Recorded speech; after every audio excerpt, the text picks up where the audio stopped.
जैसे हमारे यहाँ बाल विवाह की प्रथा थी, हमारे यहाँ सती प्रथा थी, इन सबको हमने पीछे छोड़ा। छोड़ो कल की बातें, कल की बात पुरानी, नए दौर में लिखेंगे हम मिलकर नई कहानी। हमारे फिल्म उद्योग को हर युग में कुछ शानदार कवियों और गीतकारों का आशीर्वाद मिला है, लेकिन उनमें से सभी को समान स्तर की लोकप्रियता हासिल नहीं हुई। इंदिरा गांधी ने पूछा हमारा देश कैसा लग रहा है, तो जवाब था सारे जहां से अच्छा हिंदुस्तान हमारा। प्रणाम और हार्दिक अभिनंदन। आप देख रहे हैं गीतों के बोल बड़े अनमोल, और चैनल है विश्व शांति दर्शन, जिसकी संकल्पना की है विश्वधर्मी विश्व शांति के उपासक प्रोफेसर डॉक्टर विश्वनाथ दा कराट जी ने। आज के इस प्रोग्राम में हम चर्चा करेंगे उस गीत की जिसके गर्भ में छिपा है अध्यात्म।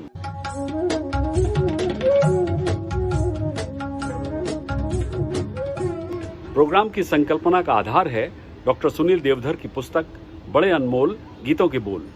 डॉक्टर देवधर और प्रोफेसर डॉली आवटी इस चर्चा में भाग ले रहे हैं। गीतों के बोलों को लिखने के लिए गीतकारों को न केवल विभिन्न प्रकार की भावनाओं को शब्दों में व्यक्त करने के लिए अपनी प्रतिभा का उपयोग करना पड़ता है, बल्कि उन्हें निर्देशक द्वारा कल्पना किए गए चरित्र और दृश्य की मांगों के अनुरूप शब्दों को 3 मिनट के गीत में संलग्न करने की भी आवश्यकता होती है। और इस सब के लिए जबरदस्त कौशल, अद्वितीय कल्पना और भाषा पर महारत की आवश्यकता होती है। हमारे फिल्म उद्योग को हर युग में कुछ शानदार कवियों और गीतकारों का आशीर्वाद मिला है, लेकिन उनमें से सभी को समान स्तर की लोकप्रियता हासिल नहीं हुई। बेहद प्रतिभाशाली होने के बावजूद कई गीतकार पृष्ठभूमि में बने रहे और उनके बारे में उतनी बार नहीं लिखा गया जितना कि वे उसके पात्र हैं। उनके द्वारा लिखे गए गीत हिट और सुपरहिट हो गए, लेकिन उनके नाम भुला दिए गए और समय बीतने के साथ उन्हें या हिंदी फिल्म संगीत की दुनिया में उनके योगदान को याद करने के लिए किसी ने कुछ नहीं किया।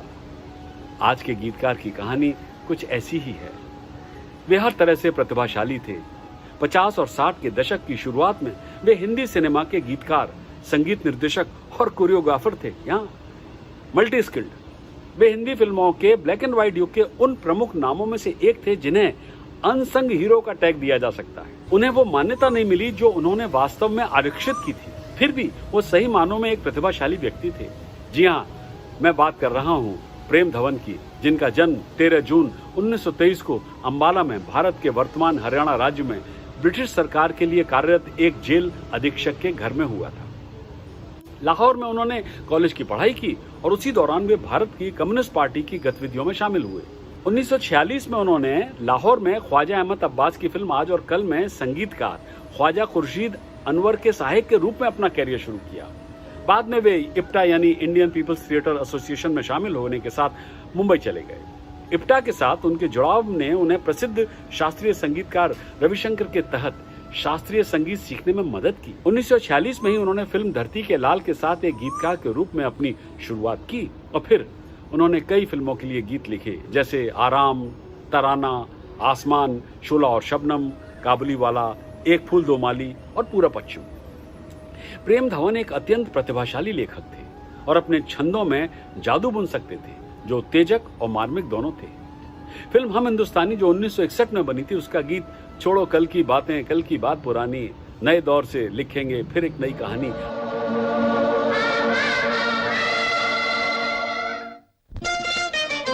छोड़ो कल की बातें, कल की बात पुरानी, नए दौर में लिखेंगे मिलकर नई कहानी। आज भी सभी आयु के लोगों के बीच एक पसंदीदा गीत बना हुआ है और हमेशा एक बेहतर भविष्य का सपना देखने की आशा से हमारे दिलों को भर देता है। तो आइए करते हैं आज के इसी गीत के अध्यात्म पर चर्चा।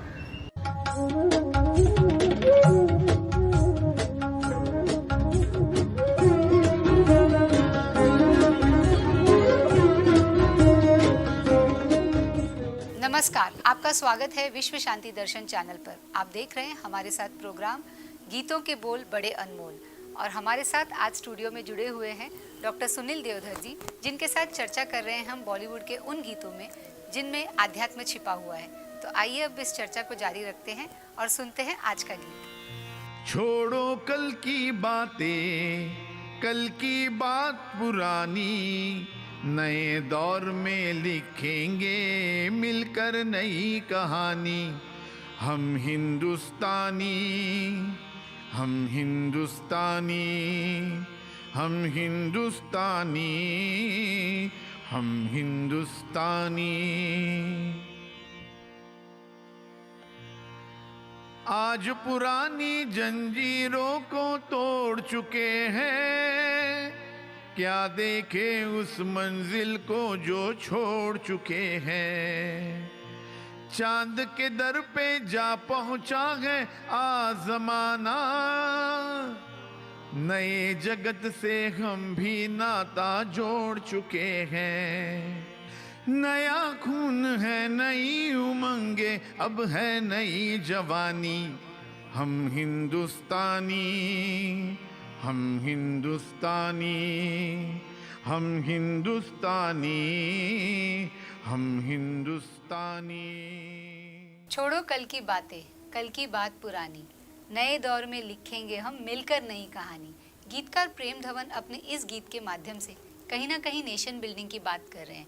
तो Sunil ji, how we can connect this song with spirituality? बहुत अच्छा प्रश्न आपने किया है, क्योंकि जब हम राष्ट्र की बात करते हैं और जिस राष्ट्र में हम रहते हैं, जी, देश और राष्ट्र इस शब्द की भी अपनी व्याख्याएं हैं। देश 4 दिशाओं को संकेतित करता है कि उसकी भौगोलिक सीमाएं क्या हैं, लेकिन राष्ट्र का मतलब ये है कि उसकी परंपरा क्या है, उसकी संस्कृति क्या है, उसके लोग क्या हैं, उसकी भूमि क्या है। तो जब हम सारी परंपराओं की बात करते हैं तब मिलकर एक राष्ट्र की बात करते हैं। तो जब राम ये कहते हैं जननी जन्म भूमिश्च स्वर्गादपि गरीयसी, ये कब कहते हैं? जब लंका विजय हो गई ना, जी, तो लंका तो सोने की थी जी, और राज्य विस्तार के हिसाब से उन्हें वहाँ रुक जाना चाहिए था, लेकिन राम ने कहा कि नहीं, यदि सोने की लंका है भी तब भी मुझे उसके प्रति कोई आकर्षण नहीं है। जननी जन्मभूमिश्च, वही स्वर्ग से भी प्यारी है। तो जब आप ये बात करते हो राष्ट्र की, तभी आप आध्यात्म की भी बात करने लगते हो, क्योंकि बिना राष्ट्र के आपका चिंतन नहीं हो सकता। छोड़ो कल की बातें, कल की बात पुरानी। अब पुरानी बात कौन सी है? क्योंकि जब एक समाज होता है तो समाज के साथ में बहुत सी परंपराएं, बहुत सी रूढ़ियाँ, बहुत से ऐसे विचार जो समय के साथ बदलना फिट नहीं जरूरी बैठते, है। उचित नहीं होते। जैसे हमारे यहाँ बाल विवाह की प्रथा थी, हमारे यहाँ सती प्रथा थी, इन सबको हमने पीछे छोड़ा। डाउरी की प्रथा थी। डावरी की प्रथा थी, उन सब पर नियम बने, कानून बने, एक्ट बना, जी, तो बिल्कुल उन सबको हमने पीछे छोड़ा। जी। तो छोड़ो कल की बातें, कल की बात पुरानी, नए दौर में लिखेंगे मिलकर नई कहानी। जी। तो अब नई कहानी क्या है? तो वो देश की प्रगति है। तो जब हम देश की बात करते हैं, जब उसकी प्रगति की बात करते हैं ना, जी, और जैसे अब इस गीत की पंक्ति है कि चांद के दर पे जा पहुंचा है आज जमाना, नए जगत से हम भी नाता जोड़ चुके हैं। तो आपको मालूम है कि जो अंतरिक्ष की यात्रा थी, तो ये तो 1957 से शुरू हो गया था जी, और रूस ने शुरुआत की थी। उसके बाद में 61 में यूरी गागरिन को उन्होंने भेजा, और हमारा भी एक प्रसंग उससे जुड़ा हुआ है कि जब राकेश शर्मा 84 में वहाँ गए अंतरिक्ष में, तो वहाँ से उन्होंने क्या कहा था? इंदिरा गांधी ने पूछा हमारा देश कैसा लग रहा है, तो जवाब था सारे जहाँ से अच्छा हिंदुस्तान हमारा। तो राष्ट्र के प्रति प्रतिपल हम जुड़े होते हैं, हम कहीं भी पहुँच जाएं।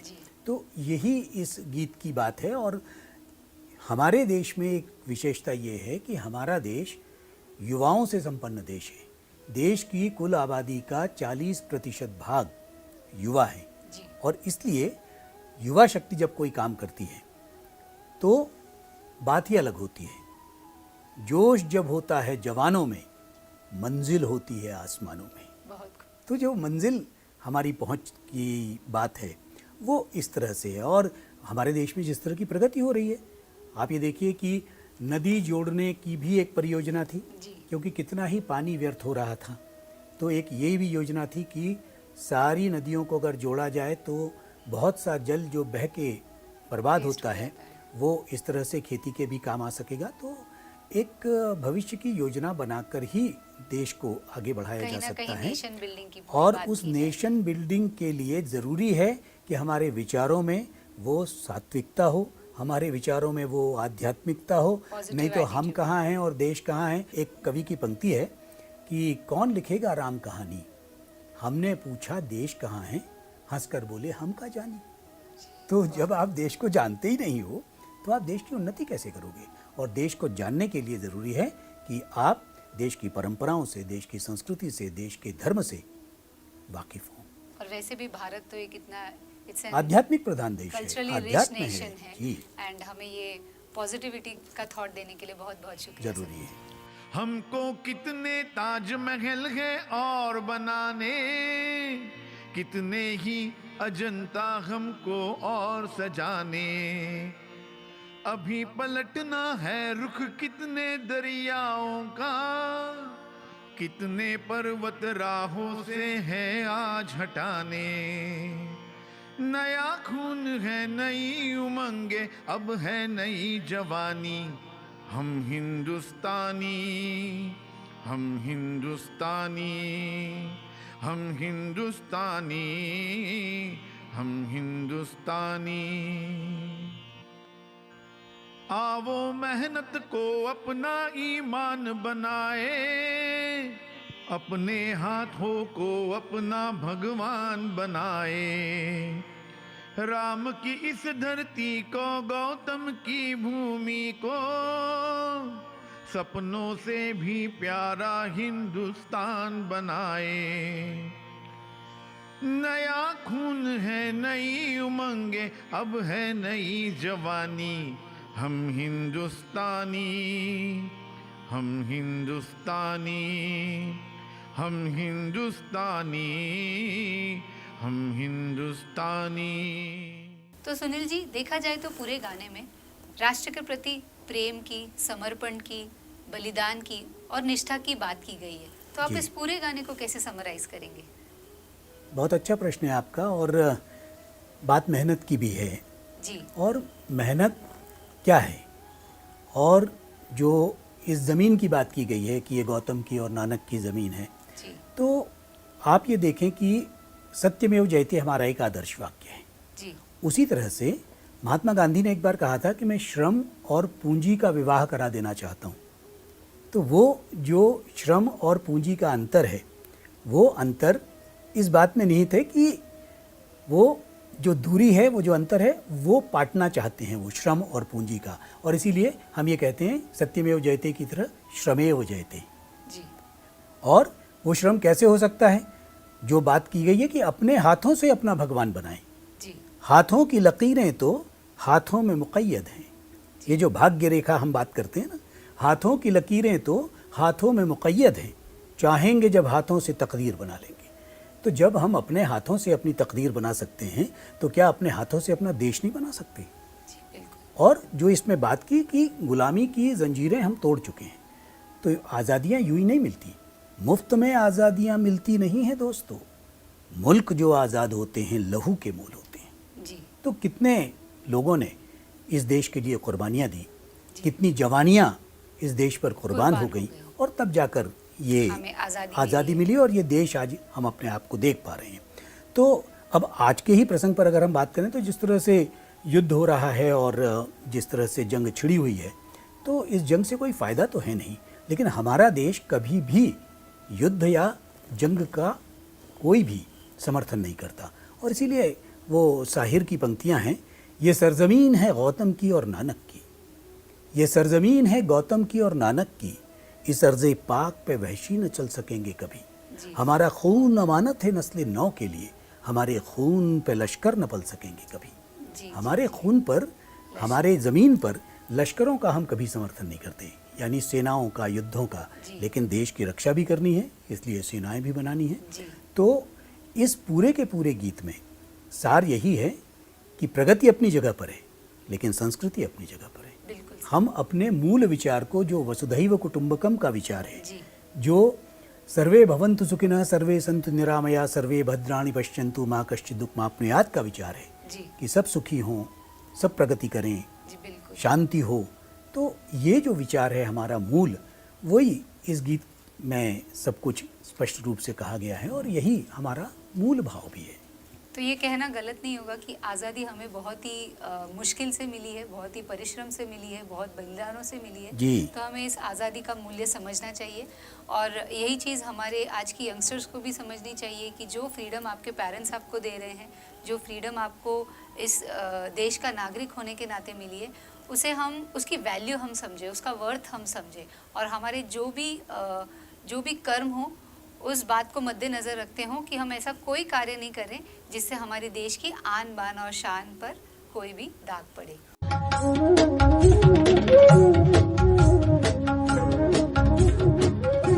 एक बार पुनः आप सबका स्वागत। आप देख रहे हैं गीतों के बोल बड़े अनमोल और चर्चा हो रही है गीतकार हरफन मौला प्रेम धवन की। गीतकार और संगीतकार के रूप में अपने कैरियर के अलावा प्रेम धवन ने 2 फिल्मों लाजवाब जो 1950 में बनी थी और गूंज उठी शहनाई जो 1959 में बनी थी उसमें अभिनय भी किया था। उन्होंने 7 फिल्मों के लिए कोरियोग्राफर के रूप में काम भी किया। वचन एक कोरियोग्राफर और गीतकार के रूप में उनकी पहली फिल्म थी। हालांकि उन्हें ज्यादा सफलता नहीं मिली। स्वतंत्रता पूर्व भारत में लाहौर राजनीतिक सक्रियता का मक्का था और संवेदनशील मुद्दों पर कई सभाएं आयोजित की जाती थी, जहां देश और दुनिया में तत्कालीन प्रचलित परिदृश्य पर गर्मागर्म चर्चाएं होती थी। प्रेम धवन भाग्यशाली थे कि कॉलेज में उनके वरिष्ठ के रूप में प्रतिभाशाली गीतकार साहिर लुधियानवी थे। युवा प्रेम धवन के दिमाग पर इस सब के प्रभाव की कल्पना की जा सकती है और जल्दी ही उन्होंने अपने विचारों को रूप देने और जोरदार शब्दों में कविता लिखने का काम शुरू कर दिया। उस युग के प्रत्येक युवा की तरह उन्होंने भी भारत के स्वतंत्रता संग्राम में आंदोलन में सक्रिय रूप से भाग लिया। जैसा कि मैंने आपको बताया था कि बॉम्बे आकर वो जल्दी ही इप्टा इंडियन पीपल्स थिएटर में शामिल हो गए थे और इससे उन्हें अपने विचारों को स्वतंत्र रूप से व्यक्त करने के लिए एक मंच मिला और शीघ्र ही वो इप्टा के दृढ़ स्तंभों में से एक बन गए। उनकी एक देशभक्ति की कविता जो उन्होंने इप्टा के लिए लिखी थी और जिसे बाद में थोड़ा बदल दिया गया और 1963 में बनी फिल्म चंद्रशेखर आजाद में शामिल कर लिया गया था। गीत के बोल थे उनकी कविता के कि उठा है तूफान, जमाना बदल रहा है, जागा हिंदुस्तान, जमाना बदल रहा है। प्रेम धवन अपने देशभक्ति के गीतों के लिए जाने जाते थे। विशेष रूप से 1965 में मनोज कुमार की अभिनीत फिल्म शहीद के गीतों और रचनाओं के लिए उन्हें नानक दुखिया सब संसार फिल्म के सर्वश्रेष्ठ गीत के लिए 1971 में राष्ट्रीय फिल्म पुरस्कार भी मिला। और फिर 7 मई 2001 को 78 वर्ष की अवस्था में आयु में हृदय गति रुकने से उनका निधन हो गया। 1970 में भारत सरकार द्वारा 4थे सर्वोच्च भारतीय नागरिक पुरस्कार पद्मश्री से प्रेम धवन को सम्मानित भी किया गया।